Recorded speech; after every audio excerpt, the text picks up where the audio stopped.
Shalom saudara-saudara sekalian. Sekarang kita akan menjawab pertanyaan yang kedua, yaitu kalau memang hukum hari Sabat masih berlaku sampai hari ini, mengapa para pelanggar hari Sabat tidak dihukum mati dengan cara yang sama seperti dalam Perjanjian Lama, khususnya yang tercatat dalam Bilangan pasal 15 ayat 32 sampai 36, yakni dengan cara dilontari dengan batu. Nah, Perjanjian Lama mencatat hukuman mati dengan cara dilontari dengan batu dalam beberapa kasus. Saya kasih contoh. Yang pertama, bekerja pada hari Sabat. Bilangan 15 ayat 32 sampai 36. Orang juga dihukum mati dengan cara yang sama, dilontari batu. Tercatat dalam Imamat 20 ayat 1 sampai 3, itu persembahan korban kepada dewa, dalam hal ini dewa Molok, atau mendukakan nama Tuhan atau menajiskan nama Tuhan. Kemudian juga hujat, ini mirip dengan yang kedua tadi, dicatat dalam Imamat pasal 24 ayat 16. Kemudian persinahan, dicatat dalam Imamat pasal 20. Kemudian juga homoseksual, Imamat pasal 20 ayat 13. Prostitusi atau juga pemerkosaan juga dihukum mati dengan cara seperti ini, yaitu dilontari dengan batu dalam Ulangan pasal 22 ayat 23 dan 24. Kemudian nabi palsu juga dihukum mati dengan cara yang sama, Ulangan pasal 13 ayat 1 sampai 10. Perjanjian Baru bahkan juga mencatat hal yang sama. Kalau saudara masih ingat, dalam Yohanes pasal 8 ayat 3 sampai 11, Yesus menyelamatkan seorang wanita pelacur yang hendak dilontari batu karena tertangkap bersinah, tertangkap basah bersinah. Bahkan Yesus sendiri juga hendak dilontari batu karena dituduh atau dianggap telah menghujat Allah. Jadi, melontari orang dengan batu sebagai bentuk hukuman mati adalah bentuk hukuman yang umum atau yang lazim dilakukan karena melanggar ketentuan Allah. Lebih khusus lagi, 10 hukum Allah. Memang kelihatannya atau terdengar mengerikan, karena seseorang bila melangkahi hukum Allah akan dihukum mati. Terdengar mengerikan, terdengar atau terkesan kejam, bahkan menakutkan. Karena itu situasi seperti ini atau situasi ini harus dimengerti paling tidak dalam 3 cara. Yang pertama adalah kita harus ingat bahwa Allah menciptakan manusia untuk baginya atau bagi Allah untuk sebuah maksud yang unik, sebuah tujuan yang unik dan spesifik. Maka sangatlah penting dan perlu untuk membuat batasan-batasan yang atau batasan-batasan atau peraturan-peraturan untuk menjaga perjanjian antara Allah dan manusia. Dan dalam perjalanan ini, dalam perjanjian ini maksud saya, 10 hukum Allah adalah pusat dari perjanjian itu. Mungkin ayat penunjang yang saya bisa berikan adalah Kejadian pasal 9 ayat 6, kemudian juga saudara bisa membaca Imamat pasal 24 ayat 16, dan Bilangan 15 ayat 36-37. Yang kedua, dalam Perjanjian Lama, Allah memimpin langsung orang Israel. Dalam konteks ini, kita dapat melihat dengan jelas bahwa dengan mengharuskan orang Israel melontari pelanggar hukum dengan batu, Allah menunjukkan kepada orang Israel seriusnya dosa yang disengaja. Bukan itu saja, Allah mengiyakan, justru Allah mengabulkan, bisa saya katakan, mengabulkan kerinduan dari si pelanggar hukum untuk dikeluarkan dari kumpulan komunitas perjanjian. Karena memang itu yang diinginkan oleh si pelanggar hukum, agar ia dikeluarkan dari komunitas umat Tuhan.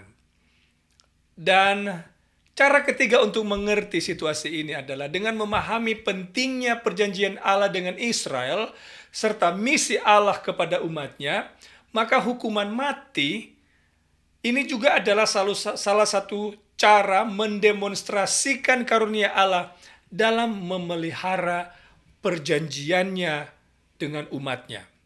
Sekarang pertanyaan, apa hubungan semua ini dengan gereja Kristen atau dengan umat Tuhan? Saudaraku yang kekasih, hari Sabat adalah tanda antara Allah dan manusia.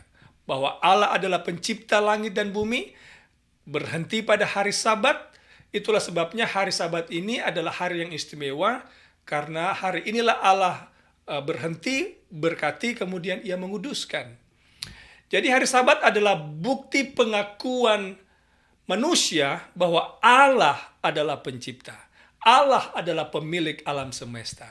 Ini juga alasan mengapa Allah meminta umatnya untuk memelihara dan menguduskan hari Sabat. Nah, sekarang mari kita kembali ke Bilangan pasal 15 ayat 32 sampai 36. Pasal ini mendemonstrasikan bahwa memelihara hari Sabat adalah tanda loyalitas kepada perjanjian Allah. Bukan hanya itu saja, pasal ini juga menunjukkan bahwa pemeliharaan Sabat ini melibatkan seluruh umat Israel. Meskipun pelanggaran Sabat itu hanya dilakukan oleh satu orang saja, tetapi pelanggaran ini mempengaruhi kehidupan seluruh umat Israel. Perlu kita ingat bahwa pelanggaran hari Sabat ini dikecam oleh para nabi dalam perjanjian lama. Musa, Amos, Hosea, Yesaya, Yeremia. Ini menunjukkan bahwa hari Sabat memainkan peran yang sangat penting dalam perjanjian Allah dengan umatnya. Nah, sekarang perhatikan urutan peristiwa di Bilangan pasal 15. Dalam Bilangan 15, mulai ayat 17 sampai ayat 31, ayat-ayat ini mencatat tentang dua peraturan Tuhan. Yang pertama tentang dosa yang tidak disengaja. Dan bila dosa ini dilakukan, maka seluruh umat harus mempersembahkan korban pendamaian atau korban penghapusan dosa. Itu jenis dosa yang pertama. Kemudian dosa yang kedua adalah dosa yang disengaja. Bila dilakukan, harus dihukum mati dan tidak ada persembahan korban pendamaian yang bisa menyelesaikan masalah dosa ini selain hukuman mati. Nah, sekarang kita pergi mulai dari ayat 32 sampai 36, di tengah-tengah pasal ini kita dapati kisah satu orang Israel yang melanggar hukum Allah, melanggar hukum Sabat, dengan mengumpulkan kayu pada hari Sabat dan harus dihukum mati. Dan hukuman ini melibatkan seluruh bangsa Israel. Kemudian, mulai dari ayat 37, ini ayat selanjutnya, ayat 37 sampai 41 mencatat perintah Tuhan kepada umat Israel untuk membuat jumbai-jumbai pada jubah. Ini dimaksudkan untuk mengingatkan orang Israel tentang dosa yang telah dilakukan sebelumnya. Jadi dengan melihat urutan peristiwa di Bilangan pasal 15 ini, kita mengerti bahwa perintah memelihara hari Sabat adalah pusat dari semua catatan apa yang terjadi di Bilangan pasal 15. Sekarang pertanyaan kunci kembali yang saya awali di awal, yang saya sebutkan di awal video tadi. Mengapa orang yang melanggar hukum Allah, khususnya hari Sabat di zaman sekarang ini, tidak lagi dihukum mati? Mengapa? Nah, saudara yang kekasih, di dalam perjanjian lama, khususnya kitab Musa, ini 5 kitab pertama perjanjian lama, contohnya dalam Bilangan pasal 13 sampai Bilangan pasal 17, menunjukkan bagaimana Allah menyelesaikan masalah dosa, yaitu dengan cara membuat perjanjian dengan umatnya. Bukan hanya itu saja, ia pun berdiam di tengah-tengah umatnya. Kita bisa dapatkan ini catatannya dalam Keluaran pasal 25. Nah, dalam memelihara perjanjiannya kepada manusia atau dengan manusia, Allah memberikan perintah yang jelas dan detail. Ini dimaksudkan untuk mengurangi atau mencegah perbuatan jahat atau pelanggaran yang melangkahi perintah-perintahnya, melangkahi perjanjian Tuhan. Kemudian, persembahan-persembahan korban yang dilakukan di dalam bait suci atau Ka'bah orang Israel dimaksudkan untuk menyelesaikan masalah dosa dari umat-umat Israel. Akan tetapi, sekali lagi, dosa yang disengaja tidak dapat diselesaikan dengan korban persembahan atau korban pendamaian. Allah menyelesaikan dosa yang disengaja dengan cara hukuman mati. Dengan demikian, hukuman mati yang salah satu cara melakukannya adalah dengan melontari orang dengan batu, harus dilihat dan harus dimengerti dalam konteks perjanjian Allah dengan umat Israel. Bagaimana Allah menjaga perjanjiannya ini. Nah, tindakan Allah dalam memerintahkan orang Israel untuk menghukum orang yang mengumpulkan kayu pada hari Sabat dengan hukuman mati adalah untuk menyelamatkan atau bisa saya katakan untuk menghindarkan orang Israel dari sikap pemberontakan yang sama yang ditunjukkan oleh orang ini, agar orang Israel tidak mengulangi kembali perbuatan yang sama. Di zaman Perjanjian Lama, pemerintahan orang Israel itu adalah jenis teokrasi. Artinya Allah memimpin langsung dan menjalankan kuasanya langsung melalui para nabi, para imam-imam, dan para raja-raja Israel.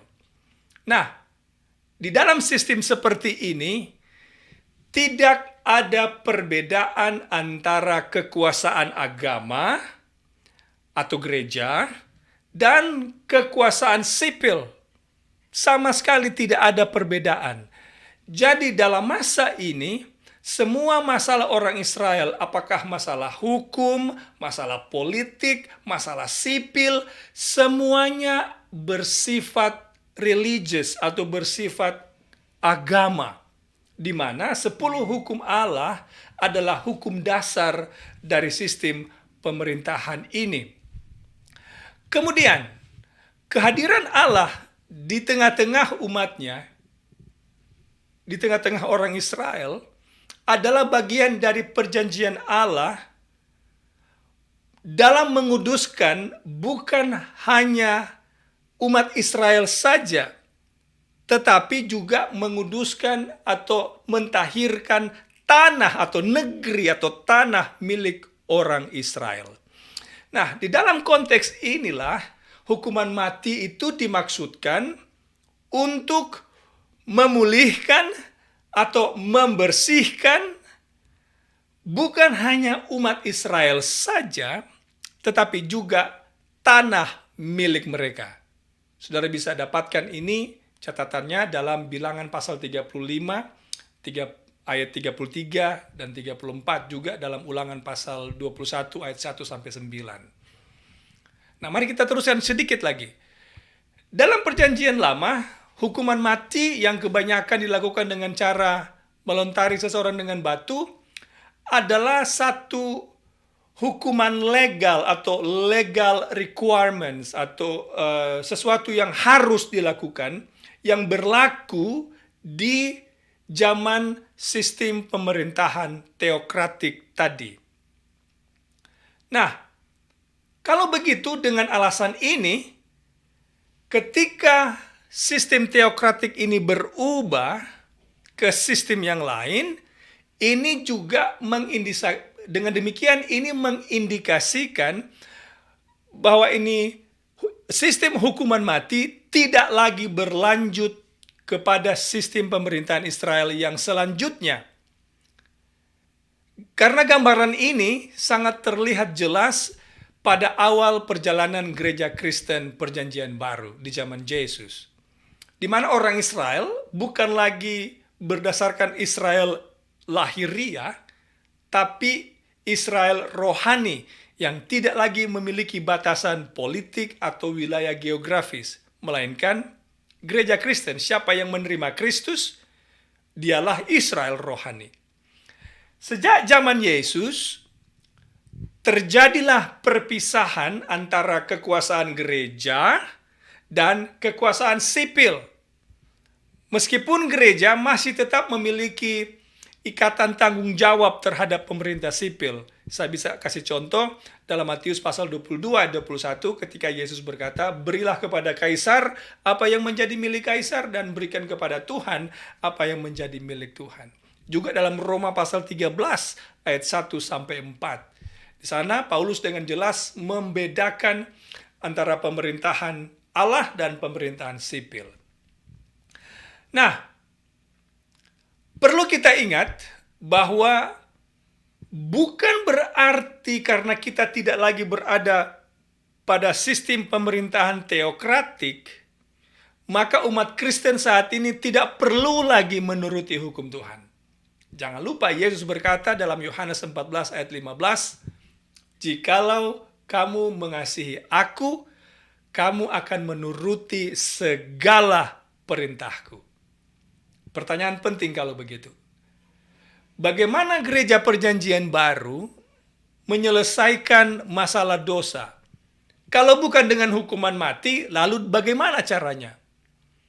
Well, bila mana kita membaca satu pasal, 1 Korintus pasal 5, satu pasal itu, dan kemudian Matius pasal 18 ayat 17, juga 1 Timotius pasal 1 ayat 20, atau pasal ayat-ayat sebelumnya juga sampai kepada ayat 20, mencatat bagaimana gereja Kristen Perjanjian Baru menyelesaikan atau menangani masalah dosa. Yaitu saya bisa ringkaskan dengan disiplin gereja, masalah administrasi. Nah, sebagaimana dalam Perjanjian Lama, orang yang melanggar akan dikeluarkan dari komunitas bangsa Israel, demikian juga di Perjanjian Baru, orang yang melanggar hukum Allah akan dikeluarkan dari komunitas atau perkumpulan umat Tuhan melalui keputusan disiplin gereja. Dengan kata lain, di Perjanjian Lama, orang yang melanggar itu dihukum mati, dan di zaman Perjanjian Baru, orang yang melanggar dikeluarkan namanya dari daftar keanggotaan. Kedua proses ini, kedua-duanya melibatkan seluruh umat Tuhan yang berada di komunitas itu. Kesimpulan yang penting, saudaraku yang kekasih. Orang yang melanggar hukum Sabat dapat diselesaikan dengan disiplin gereja. Saya berbicara tentang zaman kita sekarang ini. Sekali lagi, orang yang melanggar hukum, termasuk hukum Sabat, dapat diselesaikan dengan masalah disiplin gereja. Jadi orang itu akan didisiplin. Tetapi orang yang mengabaikan, orang yang memberontak secara terbuka, jadi mengabaikan, memberontak, melawan secara terbuka hukum Sabat dan hukum-hukum yang lain, dan bila mana orang ini tidak bertobat, maka pada akhirnya juga orang itu akan menerima hukuman mati, yaitu kehilangan kehidupan yang kekal pada saat Yesus datang nanti. Nah, sekarang kita tahu, kita mengerti perbedaan bagaimana cara Allah menangani masalah dosa yang disengaja dalam Perjanjian Lama, dan bagaimana Allah melalui gereja Perjanjian Baru menyelesaikan dosa yang sama. Semoga video ini bisa bermanfaat bagi saudara untuk mengerti dilema dalam Bilangan pasal 15 ayat 32 sampai 36. Tuhan memberkati saudara-saudara sekalian. Amin.